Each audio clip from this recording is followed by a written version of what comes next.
여러분, 혹시 이런 경험 있으신가요? 밤새도록 침대에서 뒤척이고 잠이 들었다고 생각했는데 아침에 일어나면 온몸이 찌뿌둥하고 개운하지 않은 기분. 분명히 깜깜하고 조용한 방에서 잤는데도 말이죠. 혹시 잠 도둑이 내 방에 숨어 있을 수도 있다는 생각 해보셨나요? 오늘 저희 행복천사 채널에서는 여러분의 숙면을 방해하는 뜻밖의 범인을 밝혀내고 그 해결책까지 자세히 알려드리려고 합니다. 단순히 잠자리만 바꾼다고 해결될 문제가 아니었습니다. 우리가 매일 숨 쉬는 이것이 우리의 수면의 질을 결정하고 나아가 건강과 장수에도 엄청난 영향을 미친다는 놀라운 사실. 지금부터 행복천사와 함께 파헤쳐 볼까요? 놓치면 후회하실 겁니다. 밤이 되면 우리 몸은 하루의 피로를 풀고 다음 날을 위한 에너지를 충전하는 중요한 시간을 가집니다. 바로 수면을 통해서 말이죠. 하지만 많은 분들이 충분히 잠을 자도 피곤함을 느끼거나 깊은 잠을 자지 못해 고민합니다. 도대체 무엇이 문제일까요? 암막 커튼을 치고 소음을 없애는 기본적인 노력은 이미 해보셨을 겁니다. 그런데도 여전히 잠이 불편하다면 여러분의 침실 공기 상태를 의심해봐야 할 때입니다. 최근 국내외 여러 연구팀에서 수면 공간의 실내 공기 질, 특히 이산화탄소 농도가 수면의 질에 미치는 영향에 대한 중요한 연구 결과를 발표했습니다. 이 연구들은 우리가 잠자는 동안 숨 쉬는 공기의 상태가 얼마나 중요한지를 명확하게 보여주고 있습니다. 수면 공간의 이산화탄소 농도가 높아지면 어떤 일이 일어날까요? 우리가 잠을 자는 동안에도 우리 몸은 끊임없이 호흡하며 산소를 들이마시고 이산화탄소를 내뱉습니다. 만약 잠자는 방이 밀폐되어 있다면 시간이 지남에 따라 방 안의 이산화탄소 농도는 점점 높아지게 됩니다. 마치 좁은 공간에 여러 사람이 모여 있으면 답답함을 느끼는 것과 같은 이치입니다. 연구팀은 수면 환경과 수면의 질 사이의 관계를 밝혀내기 위해 방대한 양의 논문들을 분석했습니다. 이 분석은 놀라운 결과를 도출했습니다. 수면 공간을 제대로 환기하지 않아 실내 이산화탄소 농도가 상승하면 수면의 질이 눈에 띄게 떨어진다는 것이 여러 실험을 통해 반복적으로 확인된 것입니다. 그렇다면 어느 정도의 이산화탄소 농도가 문제가 되는 것일까요? 연구 결과에 따르면 수면 공간의 이산화탄소 농도가 850ppm을 넘어서지 않을 때까지만 수면의 질이 방해받지 않는 것으로 나타났습니다. 850ppm, 여러분에게는 다소 생소한 수치일 수 있습니다. 하지만 이 수치가 바로 여러분의 숙면을 지키는 중요한 기준점이 됩니다. 하지만 연구팀은 여기서 멈추지 않았습니다. 센서로 측정된 농도가 완벽하게 정확하지 않을 가능성을 고려하여 더욱 보수적인 접근을 취했습니다. 즉, 850ppm을 안전 기준으로 활용하기보다는 더 낮은 800ppm을 수면 공간 관리를 위한 이산화탄소 수치 상한선으로 삼아야 한다고 강조했습니다. 우리의 건강을 위해 조금이라도 더 안전한 기준을 제시하고자 하는 연구자들의 노력이 엿보이는 부분입니다. 그렇다면 800ppm이라는 수치를 유지하기 위해서는 어떻게 해야 할까요? 연구팀은 구체적인 환기 기준까지 제시했습니다. 방 안에 사람이 한 명 있을 경우 초당 8리터의 신선한 외부 공기가 지속적으로 공급되어야 합니다. 이것은 대략 25제곱미터 크기의 침실을 기준으로 할 때 최소한 시간당 한 번은 방 전체를 완전히 환기해야 한다는 의미입니다. 만약 같은 크기의 공간에 두 사람이 함께 잠을 잔다면 환기 주기는 더욱 짧아져 30분에 한 번꼴로 전체 환기가 필요합니다. 여러분, 생각해 보십시오. 밤중에 잠에서 깨어나 창문을 열고 환기를 하는 것이 현실적으로 쉽지 않다는 것을 말입니다. 특히 깊은 잠에 빠져 있을 때는 더욱 그렇습니다. 그렇기 때문에 연구팀은 실내 환기 장치를 가동하는 것을 적극적으로 권장하고 있습니다. 공기청정기와는 다른 개념의 환기 장치입니다. 외부의 신선한 공기를 실내로 유입시키고 실내에 오염된 공기를 밖으로 배출하는 시스템을 말합니다. 이러한 연구 결과는 단순한 건강 정보가 아닙니다. 우리가 매일 가장 많은 시간을 보내는 공간 중 하나인 침실. 환경이 우리의 건강과 직결된다는 것을 다시 한번 깨닫게 해주는 중요한 메시지입니다. 충분한 수면은 면역력 강화, 인지 기능 유지, 그리고 전반적인 삶의 질 향상에 필수적입니다.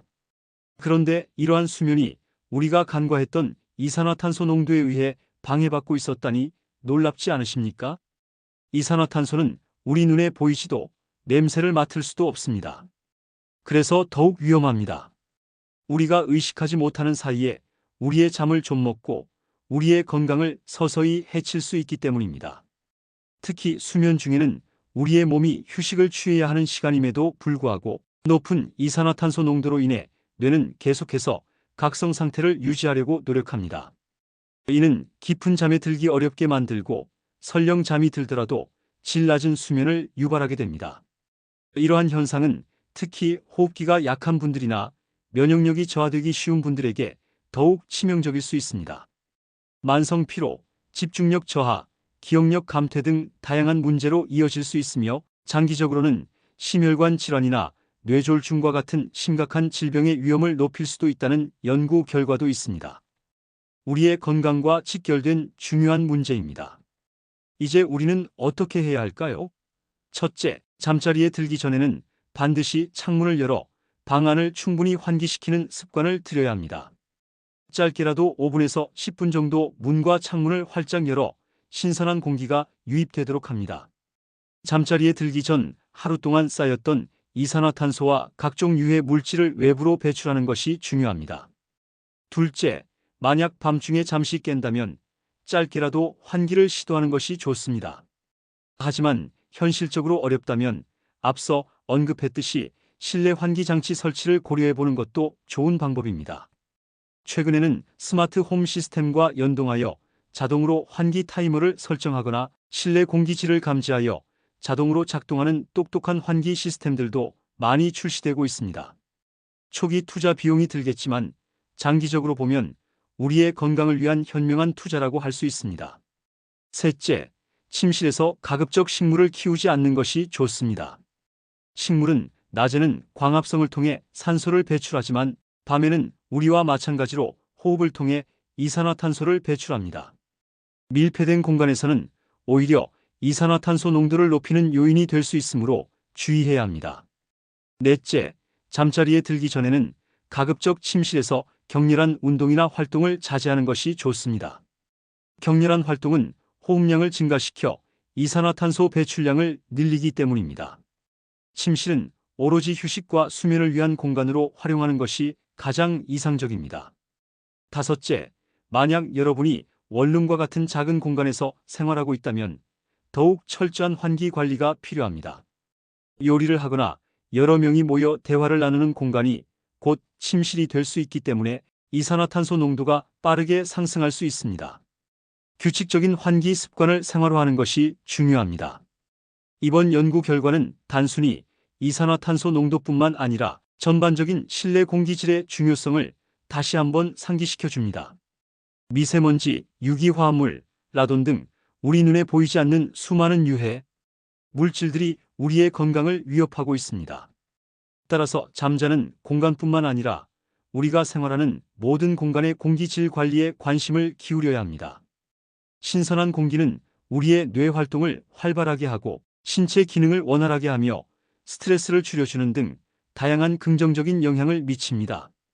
숲속에 들어가면 저절로 마음이 편안해지고 머리가 맑아지는 경험 다들 있으실 겁니다. 그것이 바로 신선한 공기의 힘입니다. 우리는 집 안에서도 그러한 효과를 누릴 수 있도록 노력해야 합니다. 결론적으로 여러분의 숙면을 방해하는 잠 도둑은 바로 잠자는 방 안의 탁한 공기, 특히 높은 이산화탄소 농도일 수 있습니다.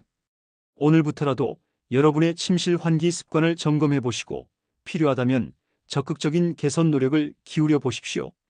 작은 습관의 변화가 여러분의 삶의 질을 놀랍도록 향상시킬 수 있습니다. 건강하고 활기찬 내일을 위해 지금 바로 시작하세요. 여러분, 오늘 행복천사 채널에서 알려드린 잠 도둑의 정체와 해결책 유익하셨나요? 숙면은 단순히 몸의 피로를 푸는 것을 넘어 우리의 삶 전체를 건강하고 행복하게 만들어주는 가장 기본적인 요소입니다. 보이지 않는다고 해서 간과했던 침실의 이산화탄소 농도, 이제는 더 이상 무시하지 마십시오. 작은 실천들이 모여 여러분의 삶을 변화시킬 수 있습니다. 오늘부터라도 잠자리에 들기 전 창문을 활짝 열어 신선한 공기를 맞이하는 습관을 들여보는 건 어떨까요?